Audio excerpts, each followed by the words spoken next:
open grades nursery to 9th and 11th. Science, Commerce, Humanities. Green School Award. British Council Award. Boarding facility for boys 5 days a week. Full boarding. Dial 917055004449. Dial 917055004999. 9th Milestone, Fatehabad road, Agra.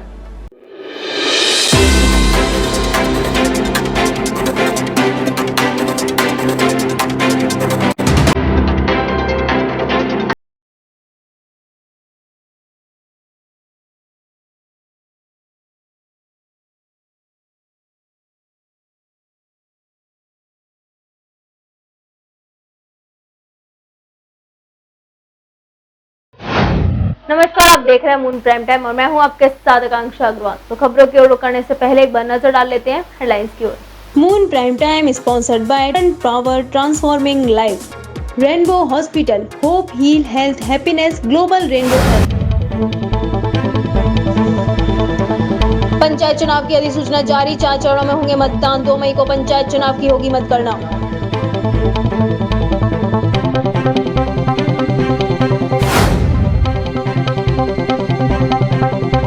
SSP Bablu Kumar का हुआ तबादला, मुनिराज जी बनाए गए नए SSP. Agra के IG range Satish Ganesh बने बनारस के police commissioner. नवीन अरोड़ा को मिली आईजी आगरा की कमान।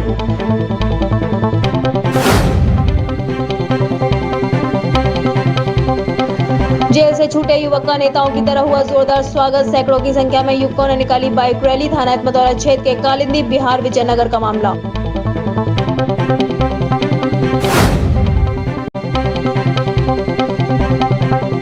सीनियर डी भीमराज धन्ना के खिलाफ नॉर्थ सेंट्रल रेलवे एम्प्लॉयज संघ आगरा मंडल के पदाधिकारियों ने खोला मोर्चा। कमीशन खोरी और कर्मचारियों के साथ अभद्र भाषा का प्रयोग करने का लगाया आरोप।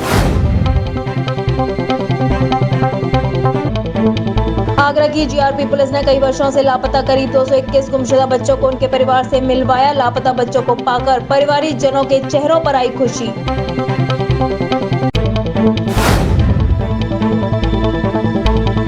Doctor B R. अम्बेडकर विश्वविद्यालय के दीक्षांत समारोह की तैयारियां जोरों पर। 5 अप्रैल को होगा आयोजन। मुख्य अतिथि होंगे उत्तर प्रदेश सरकार के उप मुख्यमंत्री डॉक्टर दिनेश शर्मा।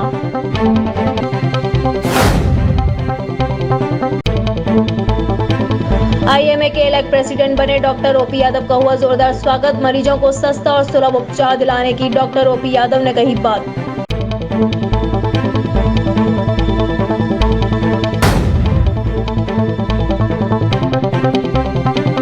आगरा के कमलानगर में आईफा ने किया तफाक 2021 का आयोजन। हैंडमेड आइटम से किया भावी डिजाइनर्स ने अपनी कला का प्रदर्शन।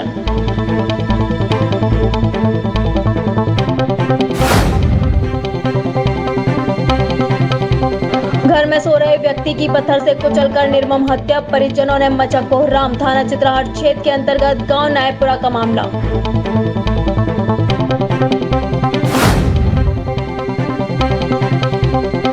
डाक पार्सल का ट्रक अनियंत्रित होकर कई दुकानों में घुसा। मथुरा के भरतपुर गेट जंक्शन रोड का मामला।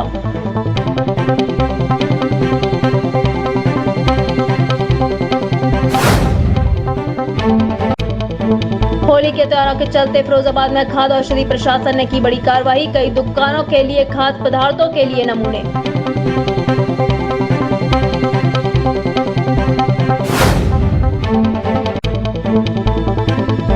वैचारिक जानवर मिशन ट्रस्ट के तत्वाधान में होली मिलन समारोह का आगरा के भावना टावर पर किया गया आयोजन। सभी ने एक दूसरे को होली के रंग गुलाल और चंदन लगा होली की दी शुभकामनाएं।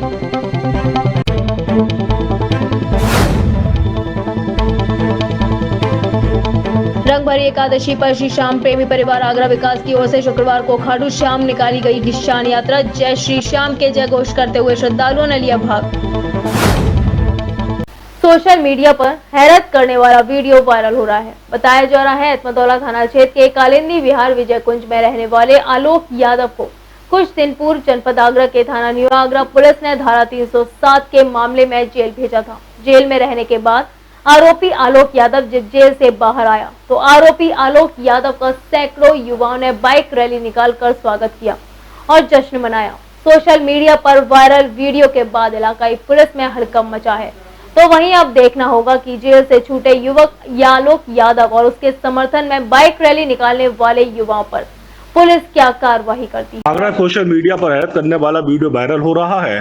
दरअसल यह वीडियो एतमादौला थाना क्षेत्र के कालिंदी बिहार विजय कुंज का बताया जा रहा है। एतमादौला थाना क्षेत्र के कालिंदी बिहार विजय कुंज में रहने वाले आलोक यादव को कुछ दिन पूर्व जनपद आगरा के थाना न्यू आगरा पुलिस ने धारा 307 के मामले में जेल भेजा था। जेल में रहने के बाद आरोपी आलोक यादव जब जेल से बाहर आया तो आरोपी आलोक यादव का सैकड़ों युवाओं ने बाइक रैली निकालकर स्वागत किया और जश्न मनाया। जेल से छूटे युवक का स्वागत करते और बाइक रैली निकालते युवकों का वीडियो सोशल मीडिया पर वायरल हो रहा है। जरा आप भी देखिए किस अंदाज में जेल से छूटे युवक के अन्य युवकों के जरिए बाइक रैली निकाली और अपनी ताकत का एहसास कराया। बता दें कोई पहला प्रकरण नहीं है, इससे पूर्व भी आपराधिक प्रवृत्ति के लोग और दबंगों ने इस तरीके से बाइक रैली निकालकर लोगों के दिलों में दहशत का डर पैदा किया है। सोशल मीडिया पर वायरल वीडियो जहां इलाकाई पुलिस की कार्यप्रणाली पर सवालिया निशान खड़ा करता है, तो वहीं सवाल यह भी उठता है कि आखिरकार जेल से छूटा युवक आलोक यादव अपने साथियों के साथ बाइक रैली निकालकर क्षेत्र में क्या संदेश देना चाहता था। वहीं सोशल मीडिया पर वायरल वीडियो के बाद इलाकाई पुलिस में हड़कंप है, तो वहीं अब देखना होगा कि जेल से छूटे युवक आलोक यादव और उसके समर्थकों में बाइक रैली निकालने वाले युवाओं पर पुलिस क्या कार्रवाई करती है। सेंट्रल रेलवे कर्मचारी संघ की ओर से सीनियर डी भीमराज धन्ना के खिलाफ मोर्चा खोल दिया। कर्मचारियों ने आरोप लगाया है कि भीमराज कर्मचारियों का उत्पीड़न करते हैं। साथ ही कर्मचारियों ने अभद्र व्यवहार का भी आरोप लगाया। कर्मचारियों की मांग है कि जी के खिलाफ उचित कार्रवाई करते हुए कठोर कार्रवाई की जाए। नॉर्थ सेंट्रल रेलवे एम्प्लॉयज संघ की ओर से मंडल के पदाधिकारी सीनियर डीई भीमराज धन्ना के खिलाफ मोर्चा खोल दिया है। कर्मचारियों ने भीमराज पर आरोप लगाए हैं कि भीमराज भ्रष्टाचार, कर्मचारियों के उत्पीड़न और उनसे अभद्र व्यवहार करते हैं। उन्होंने कहा कि भीमराज के खिलाफ कर्मचारियों ने कई बार शिकायत की है, लेकिन कोई कार्रवाई नहीं की गई। कर्मचारियों ने मांग की है कि जल्द से जल्द भीमराज को हटाया जाए। इसके साथ ही डीई के कार्यालय पर उन्होंने जमकर नारेबाजी की। कर्मचारियों का कहना है कि भीमराज कर्मचारियों के साथ अभद्र भाषा का प्रयोग करता है। शुक्रवार को आगरा की जीआरपी पुलिस ने कई वर्षों से लापता करीब 221 गुमशुदा बच्चों को उनके परिवार से मिलवाया। प्रेस वार्ता के दौरान एसपी रेलवे मुश्ताक अहमद ने बताया कि एडीजी आगरा राजीव कृष्ण के निर्देश पर ऑपरेशन मुस्कान की शुरुआत की गई, जिसमें आगरा और झांसी के लिए टीम बनाई गई। प्रेस वार्ता में बताया गया कि ऐसे बच्चों को ढूंढ कर निकालना था जो अपने परिवार से बिछड़ गए हों। इस दौरान 221 बच्चे ऐसे मिले जो पिछले 3 सालों से लापता थे। शुक्रवार को आगरा की जीआरपी पुलिस ने कई वर्षों से लापता करीब 221 गुमशुदा बच्चों को उनके परिवार से मिलवाया। प्रेस वार्ता के दौरान एसपी रेलवे मुश्ताक अहमद ने बताया कि एडीजी आगरा राजीव कृष्ण के निर्देश पर ऑपरेशन मुस्कान की शुरुआत की गई, जिसमें आगरा और झांसी के लिए टीम बनाई गई थी। उस टीम को एक एसओपी बनाकर दिया गया था, जिसमें बताया गया था कि ऐसे बच्चों को ढूंढ कर निकालना है जो अपने परिवार से बिछड़ गए हों। इस दौरान 221 बच्चे ऐसे मिले जो कि पिछले 3 सालों से लापता थे। देखिए, एडीजी सर के निर्देशानुसार जो है एक ऑपरेशन मुस्कान जो है जीआरपी में जो है चलाया गया था, जिसके तहत एक डेडिकेटेड टीम जो है वो बनाई गई थी, जिसमें आगरा अनुभाग और झांसी अनुभाग की 2-2 टीमों को इसमें शामिल किया गया था और इन टीमों को अलग अलग राज्यों में भेजा गया था और वहाँ से हमने एक डिटेल एसओपी बना करके दिया था कि कैसे बच्चों को आपको ढूंढना है। इसी क्रम में हमने ये देखा कि आगरा और झांसी अनुभाग में 231 ऐसे बच्चे थे जो पिछले 3 सालों में गुमशुदा जो है वो हुए थे। ऐसे बच्चों का एक एल्बम बना करके ये टीम मेंबर को दिया गया था। उससे दौरान जब हमारी टीम उनके बच्चों के घर तक पहुंची तो 81 ऐसे बच्चे थे जो अपने घर पे वापस आ चुके थे। इसके अलावे हमें उस एल्बम के अकॉर्डिंग 6 बच्चे हमें नए बच्चे जो है अलग अलग राज्यों से बरामद हुए और इसके अलावे 123 अन्य बच्चे हमें मिले हैं जो अलग अलग शेल्टर होम में या रेलवे स्टेशन पे ढाबों पे रह रहे थे। तो इस तरीके से 210 से अधिक ऐसे बच्चे हमारे पास मिले जिनको हमारी टीम के द्वारा उनके घर वालों तक पहुंचाया गया है। टीम ने उन बच्चों से पूछताछ की और पूछताछ के दौरान उन बच्चों के परिवारों को सूचना दी गई। वहीं सभी बच्चों को उनके परिवारों के सुपुर्द कर दिया गया। ये बच्चे रेलवे स्टेशन, ढाबा, रोड पर रह रहे थे। उनको टीम ने पहले अपने सुपुर्द कर लिया और उनके परिवार को सूचना दी गई। एसपी रेलवे ने बताया कि इस ऑपरेशन में कई बच्चे ऐसे मिले जो कि 2 साल से लेकर 10 साल तक के बच्चे थे जो कि शेल्टर होम में रह रहे थे। Doctor B R. अम्बेडकर विश्वविद्यालय में दीक्षांत समारोह की तैयारियां जोरों पर हैं। कुलपति प्रोफेसर अशोक कुमार मित्तल ने बताया, कोरोना गाइडलाइन को देखते हुए ये पूरी एहतियात बरती जा रही है। वहीं विश्वविद्यालय में प्राइवेट छात्रों के लिए फॉर्म भरने की प्रक्रिया भी शुरू कर दी गई है। Doctor B R. अम्बेडकर विश्वविद्यालय का दीक्षांत समारोह 5 अप्रैल को होने जा रहा है, जिसके लिए विश्वविद्यालय में तैयारियों को अंतिम रूप दिया जा रहा है। विश्वविद्यालय के कुलपति प्रोफेसर अशोक कुमार मित्तल ने बताया कि दीक्षांत समारोह को सफलतापूर्वक संपन्न कराने के लिए विभिन्न समितियों का गठन कर दिया गया है और तमाम शिक्षकों को दीक्षांत समारोह से जुड़ी विभिन्न जिम्मेदारियां सौंप दी गई हैं।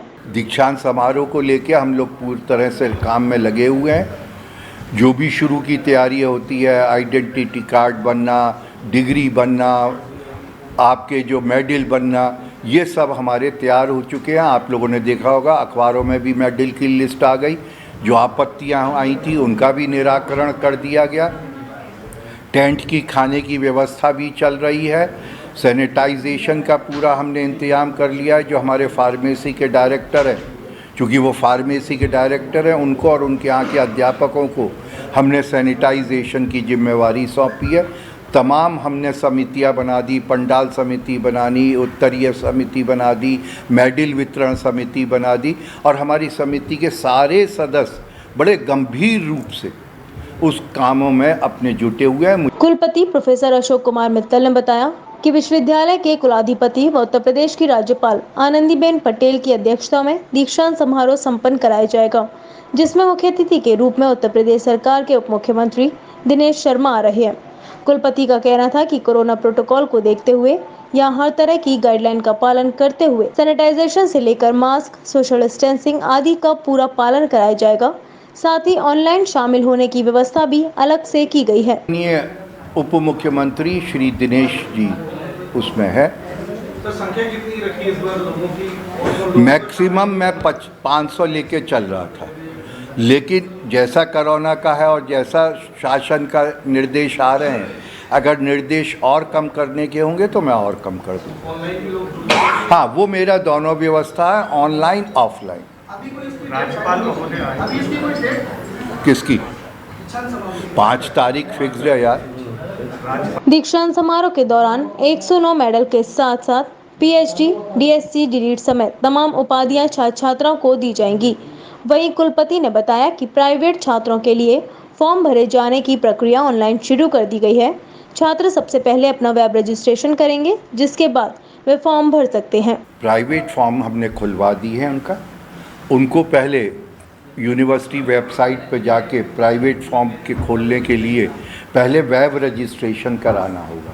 तो जैसे रेगुलर स्टूडेंट ने 200 रुपये जमा किए थे वेब रजिस्ट्रेशन के, वह उन्हें जमा करने होंगे। फिर उसके बाद वो फॉर्म खोलेंगे, उसमें वेब रजिस्ट्रेशन का नंबर भरेंगे, अपना विषय चुनेंगे, क्लास चुनेंगे और हमारी 8 डिस्ट्रिक्ट हैं। उन 8 डिस्ट्रिक्ट को ऑर्डर वाइज प्रेफरेंस के हिसाब से वो देंगे, क्योंकि अभी हम कॉलेज अलॉट नहीं कर सकते या बच्चे से पूछ सकते।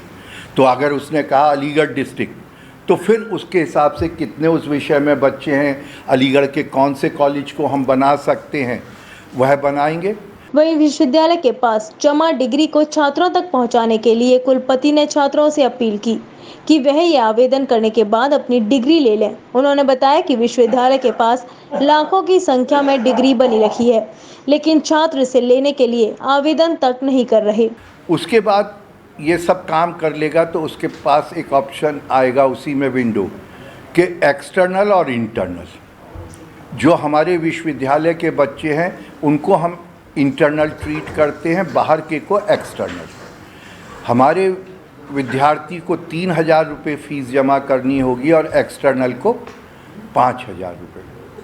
अब चूँकि ये निर्णय परीक्षा समिति में ले लिया गया है कि जो बच्चा प्रथम वर्ष में प्रवेश करेगा उसके हम नामांकन पैसे भी ले लेंगे और जो फाइनल का बच्चा है उसकी डिग्री की फ़ीस ले लेंगे और उसके साथ हमारा ऑनलाइन है। उस बच्चे को कहीं नहीं जाना, ना किसी कॉलेज में वेरिफिकेशन के लिए जाना जो पहले होता था, वो सारा काम विश्वविद्यालय करे। इस अवसर पर कुलपति अशोक मित्तल ने बताया कि विश्वविद्यालय के आवासीय शिक्षण संस्थानों में इस बार प्रवेश पिछले वर्षों की अपेक्षा से काफ़ी अधिक हुए हैं। उन्होंने कहा कि इस बार 37% अधिक छात्रों ने प्रवेश लिया है, जो कि विश्वविद्यालय के लिए एक बड़ी उपलब्धि है।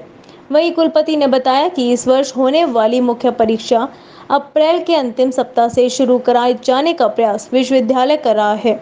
यदि परीक्षाएं आगे बढ़ी तो भी मई के प्रथम सप्ताह में हर हालत में परीक्षाएं शुरू करा दी जाएंगी, जो 45 दिन तक चलेंगी और रिजल्ट जुलाई माह में घोषित कर दिए जाएंगे।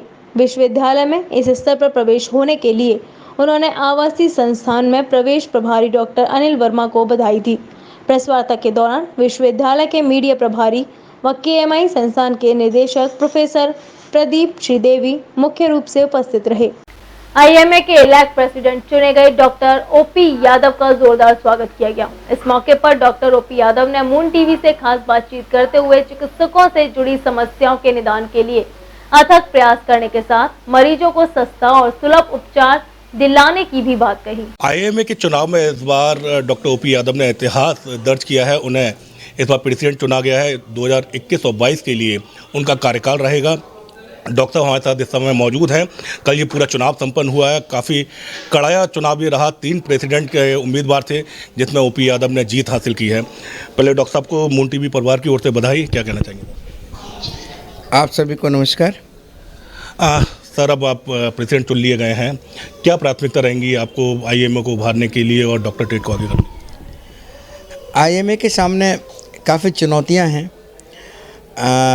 आप लोग देख रहे होंगे कि जिस तरह से सरकारी नए कानून बन रहे हैं और उन कानूनों की वजह से चिकित्सकों के ऊपर कई विभागों में लगातार टैक्स ज़्यादा भरने पड़ रहे हैं और उस टैक्स ज़्यादा भरने का नतीजा ये हो रहा है कि आम जनता के लिए इलाज महंगा होता जा रहा है। हमारी कोशिश ये है कि जो सरकार तरह तरह के टैक्स लगा रही है तो उन टैक्सों में कुछ कटौती की जाए।